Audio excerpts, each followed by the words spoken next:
My name is Hannah Gregg. If you're hearing this recording, then I have finally decided to tell the truth. For 3 years, I lied to everyone. I lied to the police. I lied to Beverly's family. I lied to my own mother. But I can't lie anymore because Beverly won't let me.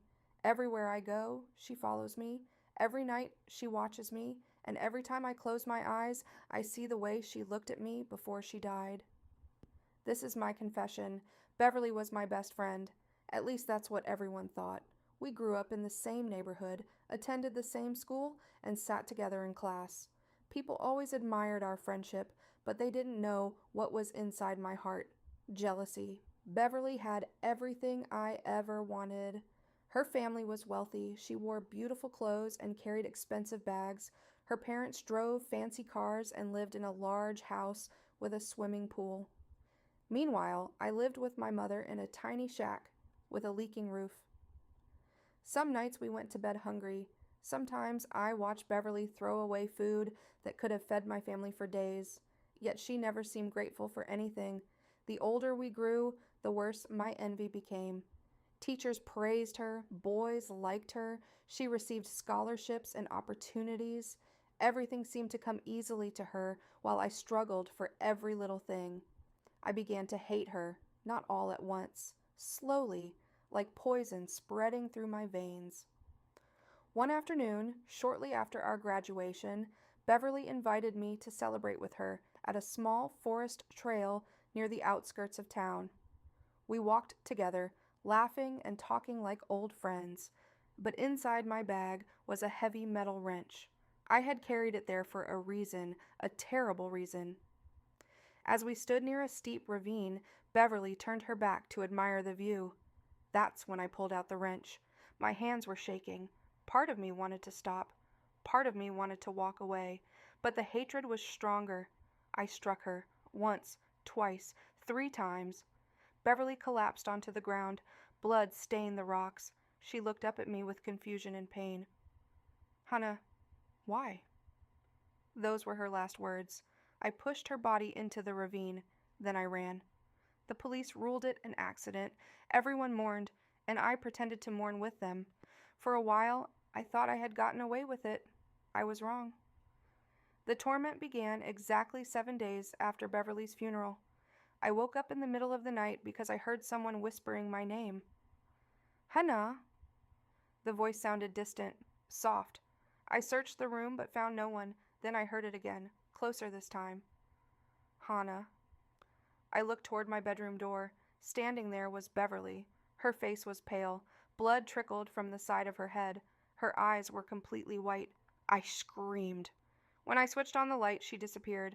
I convinced myself it was just a nightmare, but that was only the beginning. A week later, I was washing dishes when I noticed a reflection behind me in the kitchen window. Someone was standing there, watching me. I turned around. Nobody. When I looked back at the glass, Beverly was smiling from the reflection, the same blood-covered smile. The plate slipped from my hands and shattered on the floor. Again, she vanished. The hauntings became more frequent. One afternoon, I was riding a bus across town. As I looked out the window, I saw Beverly standing at every bus stop we passed. No matter how fast the bus moved, she was always there, waiting, watching, smiling. Passengers noticed me trembling. One woman asked if I was okay. I couldn't answer because Beverly was suddenly sitting in the empty seat beside me. I could smell damp earth and decay. When I turned my head, the seat was empty again. Months passed. I barely slept. I barely ate. But Beverly refused to leave. One night I heard footsteps circling my bed. Slow, deliberate, crunch, crunch, crunch. The sound continued until sunrise. I hid beneath my blanket, too terrified to move. When daylight finally arrived, I found muddy footprints surrounding my bed. Only one set, Beverly's. Another time, I was working at a grocery store. Everything seemed normal until a little girl approached my checkout counter. "Miss," she said, "your friend says she's waiting outside." My blood ran cold. What friend? The child pointed toward the parking lot. I looked through the glass doors. There stood Beverly, covered in blood, staring directly at me. I rushed outside. Nothing was there. When I turned around, every customer inside the store was staring at me as if I had gone insane.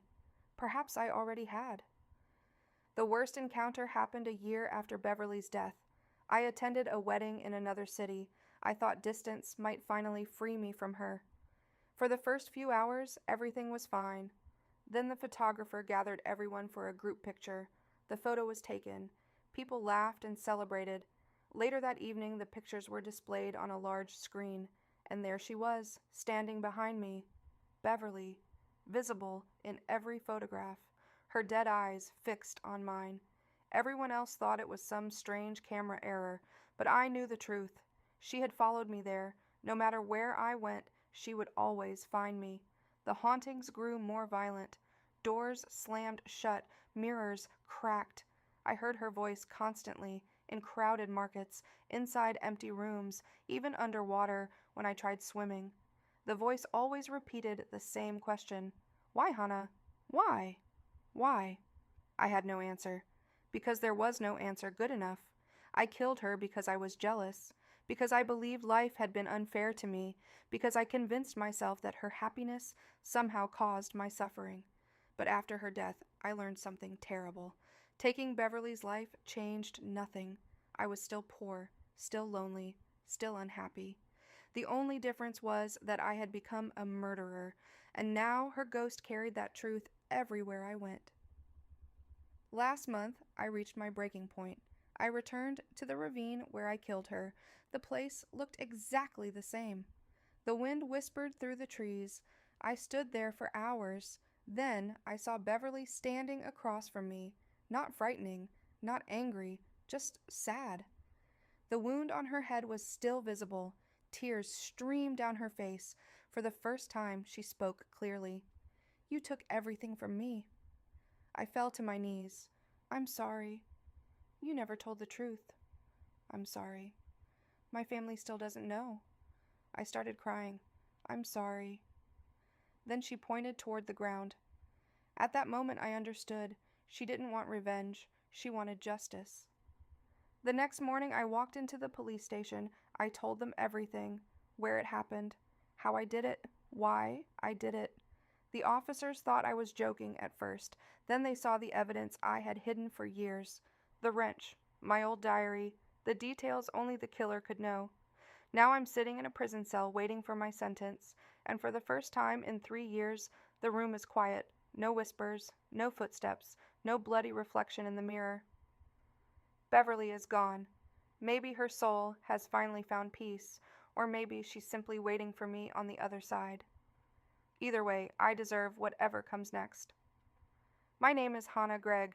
I murdered my best friend Beverly, and this is the truth I should have told from the beginning.